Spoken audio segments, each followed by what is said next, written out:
Hello दोस्तों, नमस्कार। स्वागत है आप सभी का आज की इस नई वीडियो में। दोस्तों, ताकत और शौर्य के दम पर कोई भी राज कर सकता है, लेकिन धम्म के दम पर और हथियार त्याग कर राज करने वाला कोई नहीं है। लेकिन एक ऐसे महान राजा हैं जिन्होंने हथियार त्याग कर भी पूरे अखंड भारत पे यानी भारत, नेपाल, पाकिस्तान, अफगानिस्तान, बांग्लादेश तमाम देशों पे हथियार त्याग कर राज किया था। हम लोग इस महान राजा के बारे में बात करने जा रहे हैं जिनका साम्राज्य लगभग 52 लाख किलोमीटर तक फैला हुआ था और उनके राज्य में भारत सोने की चिड़िया था और भारत को विश्व गुरु कहा जाता था। जी हाँ दोस्तों, हम लोग बात करने जा रहे हैं अखंड भारत के महान सम्राट मौर्य वंश के सूरवीर सम्राट अशोक के बारे में। दोस्तों, महान सम्राट अशोक का जन्म 304 ईसा पूर्व पाटलिपुत्र में हुआ था, जो आज का पटना शहर है। दोस्तों, इनके पिता का नाम बिंदुसार तथा माता का नाम सुभद्रांगी था। दोस्तों, सम्राट अशोक की महानता का अंदाजा इसी बात से लगाया जा सकता है, आज के समय में जहां 5 और 6 देश बन चुके हैं, उन सभी देशों के वह अकेले राजा थे और किसी भी राजा में इतनी ताकत नहीं थी कि वह सम्राट अशोक को चैलेंज कर सके, सम्राट अशोक के राज में बिना उनकी इजाजत के प्रवेश कर सके। दोस्तों, सम्राट अशोक मौर्य वंश के तीसरे राजा थे। कलिंग का युद्ध उनका आखिरी युद्ध था, जिसमें कलिंग का युद्ध जीतने के लिए उनकी सेना ने लगभग 1 लाख सिपाहियों की हत्या कर डाली थी और कलिंग का युद्ध जीत लिया था।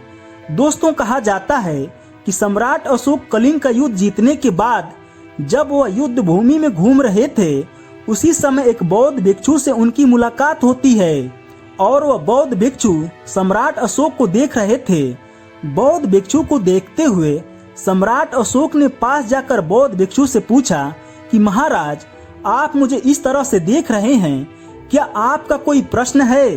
तब उस बौद्ध भिक्षु ने कहा कि आपने इतने लोगों को मारकर इस युद्ध को जीता है और पूरी दुनिया आपसे डरती है। मेरी गोद में एक बालक है जो मृत पड़ा हुआ है, क्या आप इसको जिंदा कर सकते हैं? अपने साहस और पराक्रम से इसको जिंदा कर सकते हैं? उस बालक को महान सम्राट अशोक अपने गोद में लेकर रोने लगते हैं और उनका हृदय परिवर्तन हो जाता है और उसी कलिंग के युद्ध में अपना हथियार रख देते हैं और कहते हैं कि आज के बाद मैं कोई भी युद्ध नहीं करूंगा और अपना पूरा जीवन मानव कल्याण में लगाऊंगा। सम्राट अशोक अपना हथियार त्यागने के बाद बौद्ध धर्म की शरण में चले जाते हैं और वहां पर बौद्ध भिक्षुओं से ज्ञान प्राप्त करके बौद्ध धर्म के प्रचार प्रसार के लिए अपना पूरा जीवन समर्पित कर देते हैं और उनका पूरा राज्य शांति के मार्ग पर चल देता है। उनके राज्य में अच्छी शिक्षा, अच्छी दीक्षा की व्यवस्था की जाती है। चारों तरफ शिलालेख लिखवाए जाते हैं और शिलालेखों पर यह लिखवाया जाता है कि किसी भी व्यक्ति को यानी किसी भी प्रजा को कोई भी समस्या होती है, राजा 24 घंटा उसकी सेवा में उपलब्ध रहेंगे। इसके साथ साथ सम्राट अशोक इंसानों के हॉस्पिटल के साथ साथ जानवरों के लिए भी हॉस्पिटल की व्यवस्था करवाते हैं। साथ ही सड़क के किनारे वृक्ष लगवाते हैं, जिसकी वजह से लोगों को छाया मिल सके और पशु पक्षियों को छाया और फल मिल सके। सम्राट अशोक के शासन काल को ही भारत को सोने की चिड़िया कहा जाता है। सम्राट अशोक ने पूरे विश्व के लगभग 33% लोगों पर शासन किया था। इसके साथ ही सम्राट अशोक ने अपने पुत्र महेंद्र और पुत्री संघमित्रा को संघ की शरण में यानी बुद्ध की शरण में दान कर दिया था। अपने पुत्र और पुत्री को दान करके श्रीलंका भेज दिया, जहां पर जाकर के उनके पुत्र और पुत्री ने श्रीलंका को बौद्ध राज्य बना दिया था। सम्राट अशोक के इतिहास को खत्म करने के लिए भारत के मनुवादी लोगों ने सम्राट अशोक के शिलालेखों को दबाने और मिटाने का पूरा प्रयास किया। सम्राट अशोक ने ही भारत में 24,000 स्तूपों का निर्माण करवाया था। साथ ही अजंता, नालंदा, तक्षशिला, क्रमशिला जैसी यूनिवर्सिटी बनवाई थी, जो इन मनुवादी लेखकों द्वारा सम्राट अशोक का इतिहास बिल्कुल नहीं लिखा गया है। इन मनुवादी लोगों ने सम्राट अशोक के द्वारा बनाए गए सभी बौद्ध महाविहारों तथा बौद्ध विहारों को मंदिर के रूप में परिवर्तित कर दिया और उन मंदिरों को देवी देवताओं के नाम पर रख दिया। भारत के जितने भी बड़े बड़े मंदिर हैं, अगर उनकी ढंग से खुदाई हो जाए और ढंग से परीक्षण हो जाए तो सभी मंदिर बौद्ध विहार साबित हो जाएंगे, क्योंकि भारत में जितने भी आज के समय में मंदिर हैं वह सभी बौद्ध विहार और बौद्ध महाविहार हैं। वह सिर्फ मनुवादीकरण करके सम्राट अशोक के द्वारा बनाए गए बौद्ध विहारों को और बौद्ध महाविहारों का रूप बदल दिया गया। नहीं तो उदाहरण के लिए देखा जाए तो अयोध्या में जहां राम मंदिर है, उस मंदिर की जब खुदाई हुई थी वहां से भी बौद्ध स्तूप निकले थे, क्योंकि वह भी एक बौद्ध महाविहार था।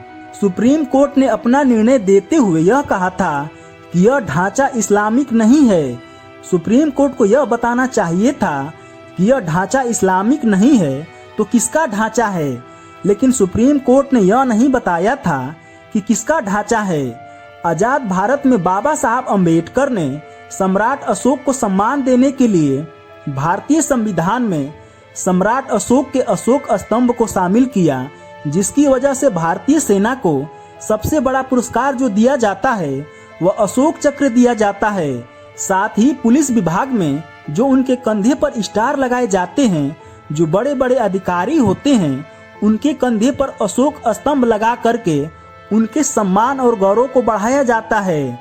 दोस्तों, सम्राट अशोक को सम्मान देने के लिए परम पूज्य बाबा साहब अम्बेडकर ने भारतीय तिरंगे में सम्राट अशोक के धम्म चक्र को सजाया था।